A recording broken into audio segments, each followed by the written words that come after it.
अस्सलाम वालेकुम जी, मेरा नाम समन असद है और इस वक्त मैं कासिम अली शाह फाउंडेशन में मौजूद हूँ।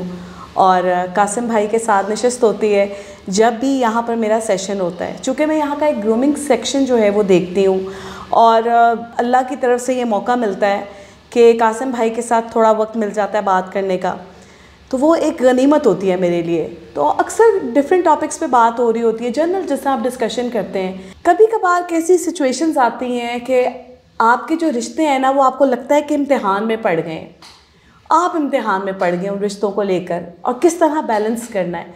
इस टॉपिक के ऊपर हम बात कर रहे थे। बिल्कुल सगे बहन भाइयों की तरह की मोहब्बत है। मैंने कासिम भाई से कहा, कासिम भाई ये बड़ा ज़बरदस्त टॉपिक, वैसे इसके ऊपर बात होनी चाहिए। तो कासिम भाई क्या ख्याल है इसके ऊपर? जो बात हम कर रहे थे, मैं चाह रही थी कि हम इसको लेकर आएँ, इसको पिक्चराइज करें, इसकी वीडियो करें, क्योंकि ये मसाइल बहुत सारे लोगों को जो है फेस करने पड़ते हैं। समन, बहुत बहुत शुक्रिया मेरी बहन। और जैसा समन ने बताया, ये अपने बारे में कम बता रही हैं। आपको बताता चलूँ कि हमारे जो ग्रूमिंग का सेक्शन है, जो सारी फीमेल्स यहाँ पर हमारी बेटियाँ मुख्तलिफ यूनिवर्सिटी से आती हैं और उनके ग्रूमिंग के सेशंस होते रहते हैं, वो तालीम मुमकिन की शक्ल में है या बाकी सारे प्रोजेक्ट्स हैं। तो बेशुमार वीडियोस पहले से समन असद की मौजूद हैं। उनके लिंक्स भी साथ में आपको दे देते हैं ताकि आप फ़ायदा उठा सकें। और बेशुमार काम पहले से ही सोशल मीडिया पे समन असद का मौजूद है। मैं आज की कह लीजिए, जिस तरह समन ने बताया, वो क्या डिस्कशन थी जो हम कर रहे थे और ख़्याल आया, बहन ने कहा कि शाह साहब इसको रिकॉर्ड करवा दें, ये बातें बड़े काम की हैं।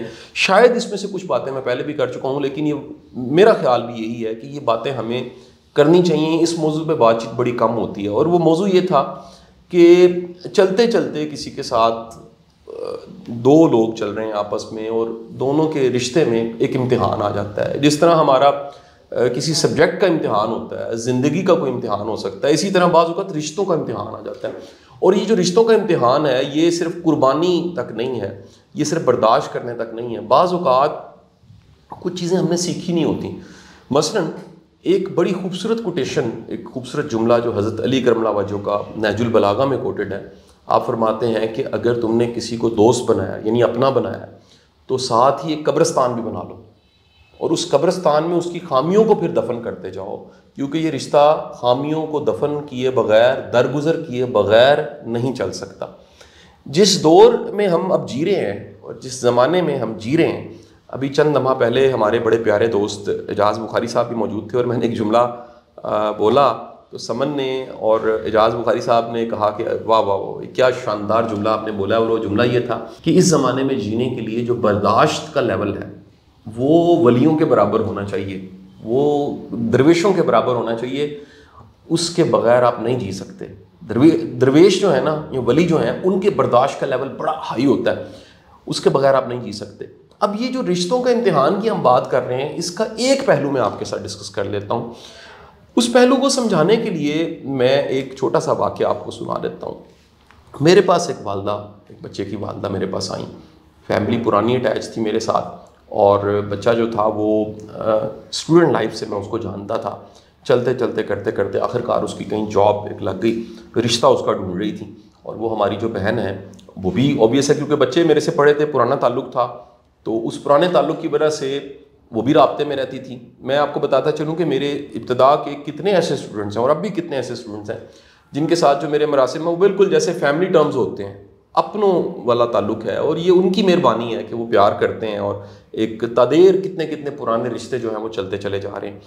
तो बहन ने मुझे बताया कि शाह साहब एक बड़ा चैलेंज है। वो चैलेंज ये है कि ये जो आपका शागिर्द है ये मेरा अदब नहीं करता, मैं इसकी माँ हूँ और ये मुअद्दब बच्चा नहीं है, उतना मुअद्दब नहीं है जो एक बच्चे को अदब करना चाहिए और वो माँ का अदब करना चाहिए, उतना मुअद्दब नहीं है। वो मैं तफसील में उन वाक़यात के नहीं जाता। उस वाक़े को सुनने के बाद उससे कई मिलते जुलते ज़िंदगी के वाक़यात मेरे सामने आ गए और मैंने अंदाज़ा लगाया कि इसमें दरअसल जो अदब नहीं करता उसकी गलती कम है और जिसका अदब नहीं हो रहा उसकी गलती ज़्यादा है। अब आप कहेंगे कि ये शाह साहब आपने क्या मुश्किल सी बात कर दी। ये मुश्किल सी बात को इस तरह से समझिए कि बाज़ औक़ात जिसका अदब लाजिम है, यानी उस रिश्ते में जो ग्रेस है, वो ग्रेस ही अदब की वजह से है। यानी माँ बाप का जो रिश्ता है, बाप का रिश्ता, बेटे का रिश्ता, बेटे का माँ का रिश्ता, बहन भाइयों के रिश्ते, सारे वो जो रिश्ते जिसमें एक ग्रेस होती है, एक अदब होती है, वो सब रिश्ते जिनमें एक अदब होता है, उसमें जिसका अदब किया जा रहा होता है या ग्रेस कायम रखी जा रही होती है, उसका भी इम्तिहान होता है कि वो ऐसी गलती ना करे या लाशोरी तौर पे उस ट्रैक पे ना चला जाए जहां पर अदब करना मुश्किल हो जाए।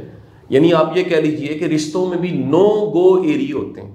रिश्तों में भी जहाँ जिस तरह आप सफ़र करते हुए कहीं पहुँचते हैं तो कुछ इलाकों पे वो बाकायदा एक प्लेट लग के और वहाँ लिखा होता है कि जी ममनुआ इलाके, आप इससे आगे नहीं जा सकते। बिल्कुल इसी तरह बाज़ औक़ात आप एक ऐसी हद को क्रॉस कर देते हैं जिससे वो रिश्ता फिर कायम नहीं रहता, उसकी ग्रेस कायम नहीं रहती। मैं आपको छोटी सी एक मिसाल देता हूँ। एक हयादारी है जो दो लोगों के दरमियान होने चाहिए। ये हयादारी बड़ा खूबसूरत वर्ड है। एक वो हया है जो उस रिश्ते में लाजिम व मलजूम है। अगर वो हयादारी नहीं है, मैं उसकी मिसाल आपको दे देता हूँ कि मेरा बेटा है मोहसिन, मेरे और उसके रिश्ते में एक हयादारी है। मैं बाप हूँ, वो बेटा है, और वो मुझे एक अदब की निगाह से देखता है कि मैं उसका बाप हूँ। खुदा न खास्ता मैं उसको एक ऐसे इम्तिहान में डाल दूँ कि वो अदब ना कर सके या उसके लिए अदब करना बड़ा मुश्किल हो जाए, यानी मैं उसका एक ऐसा इम्तिहान लेना शुरू कर दूँ। यह फ़र्ज़ कीजिए कि मैं उसको हर जगह ऐसा चेक करना शुरू कर दूँ, ऐसा आंसरेबल करूँ, उसकी जवाबदेही शुरू कर दूँ, उसको जगह जगह मैं मोनिटर ऐसा करना शुरू कर दूँ। या एक सांस लेने के लिए एक जगह चाहिए होती है। ज़िंदगी में हर रिश्ते को एक स्पेस भी चाहिए होती है, एक दरमियान में एक ब्यूटी होती है, वो गैप जो है उस खूबसूरती को वो कायम रखता है। और मैं उसको ख़त्म कर दूँ और वो बेचारा करते करते आखिरकार वो अदब ना कर सके, या वो पहले मुश्किल से अदब करे और उसके बाद एक ऐसा कदम आए जहाँ पर वो गुस्ताख हो जाए। तो ये मुझे भी सोचना चाहिए कि गलती उसकी नहीं है, सिर्फ ये गलती मेरी भी है। आप सबसे मेरी गुजारिश है कि हम सब जो रिश्तों में बंधे हुए हैं और रिश्तों के बगैर नहीं चल सकते, रिश्ते बड़े ज़रूरी हैं, ऑक्सीजन की तरह ज़रूरी हैं। हम अकेले नहीं जी सकते, हमें इंसान चाहिए। हम इंसानों के साथ रहते हुए ज़रूरतें भी हैं, कुछ उनको ज़रूरतें हैं, कुछ हमारी ज़रूरतें हैं। खुदा के लिए रिश्तों के उस नो गो एरिए को शुरू ना किया करें, उस इम्तिहान को शुरू ना किया करें, या फिर आप जिसको अपना बनाया उसको बार बार परखा ना करें, या फिर उसको ऐसे इम्तिहान में ना डालें जिससे आप फिर उसको जज करें और फिर रिश्ते को आगे लेके जाएं। कोशिश करें अपने साथ वालों को इम्तिहानों से बचाएं। रिश्तों का हुस्न ये होता है, खूबसूरती ये होती है कि आप इम्तिहान ना ही लें, इम्तिहानों से बचाएं और खूबसूरती को कायम रखें, उस रिश्ते की ग्रेस को कायम रखें। मैं आपको इस तरह भी समझाना चाहूँगा, ये कितना बड़ा मौजू है जिस पे बातचीत क्योंकि होती कोई नहीं और इसकी ट्रेनिंग कोई नहीं है। मैं आपको ये भी बताऊँ, बेशुमार ऐसे लोग हैं जो अच्छे लोग, उनके अंदर सैकड़ों ऐसी खूबियाँ पाई जाती हैं जो बड़े कम लोगों में पाई जाती हैं, लेकिन उनमें एक ऐसी कमी पाई जाती है, उनके अंदर कह लीजिए एक शोबा ऐसा जो उनकी ग्रूमिंग ही नहीं हो सकी, एक ऐसा शोबा उनकी किसी ने तरबियत नहीं की, एक ऐसा शोबा जिसमें उनको किसी ने सिखाया नहीं। और मुमकिन है वो ये हो कि हमने अपनी नोज़ डिप नहीं करनी ऐसे मामले में जिससे रिश्ता ख़राब हो सकता हो, एक ऐसे मामले में जिससे रिश्ते की ग्रेस ख़राब हो सकती हो। कुरान कहता है कि किसी की टो मत लगाओ, किसी के बारे में इतना मत जानो जो ज़रूरी नहीं है, उस रिश्तों के तकद्दुस को कायम रखो। तो मेरी आप सबसे गुजारिश है कि अल्लाह ताला से आप दुआ भी करें कि अल्लाह हमें ऐसी खामी ना दे जिससे हमारी खूबियाँ सारी छुप जाएं। बाज़ औक़ात खामी का साइज़ इतना बड़ा हो जाता है, हमें पता नहीं लग रहा होता। इस तरह आपने घर के कमरे को एक अरसे से खोला ही नहीं है, आपको पता नहीं वहाँ जाले लगे हुए हैं, वहाँ पर मिट्टी गड्ढा जो है वो कितना पड़ा हुआ है, वहाँ पर डस्टिंग नहीं हुई, चीज़ें ख़राब हो गई हैं, वहाँ पड़ा फर्नीचर जो है उसको दीमक लग चुकी है, वहाँ पर कोई जो वॉशरूम था उसका पानी लीक कर रहा था किसी नलके का, और किसी टैप खुला हमने छोड़ा हुआ था और वो कितना डैमेज हो चुका है, एक अरसे से हमने नहीं देखा। इस तरह हमारी ज़ात के भी कोने किनारे और शोबे होते हैं, डिपार्टमेंट्स होते हैं, और मुमकिन है कि हमने अपनी ज़ात के एक जो शोबा है उसको हमने एड्रेस ही नहीं किया और उससे इतनी बड़ी कोई खामी जन्म ले चुकी है कि वो खामी हमारी बड़ी बड़ी खूबियों को छुपाए बैठे हैं और हमें पता नहीं लग रहा कि लोग हमें अवॉइड करने लग पड़े हैं, लोग हमसे गुस्ताख होने लग पड़े हैं, लोग हर कोई, हम कहते नहीं हर कोई लड़की पड़ता है मेरे साथ, आपको पता ही नहीं है कि आप में एक ऐसी खामी पाई जाती है कि सामने वाला जो है वो आखिरकार मजबूर हो जाता है कि वो लड़ पड़े। मैंने आपको कहा था कि बाज़ औक़ात कुछ लोग किसी शरीफ बंदे को प्रोवोक कर देते हैं, वो बेचारा लड़ने वाला होते नहीं है, उसको किसी ऐसे इम्तिहान में डालते हैं कि वो भी मजबूर हो जाता है और वो लड़ने लग पड़ता है।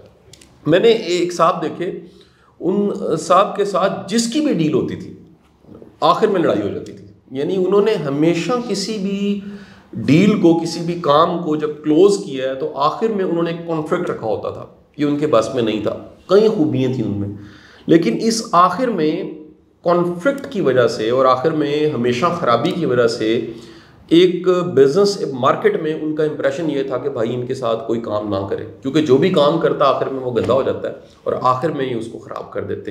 तो मेरी आपसे दरख्वास्त है कि ये रिश्तों को इम्तिहानों से बचाएं और रिश्तों में ऐसे इम्तिहान ना लाया करें। बिलखसूस मेरी तमाम वालिदैन से गुजारिश है कि अपने बच्चों को ऐसे इम्तिहान में न डालें जिसमें आप उन्हें एक ऐसे इम्तिहान में डालें जिसके नतीजे में वो गुस्ताख हो जाएं।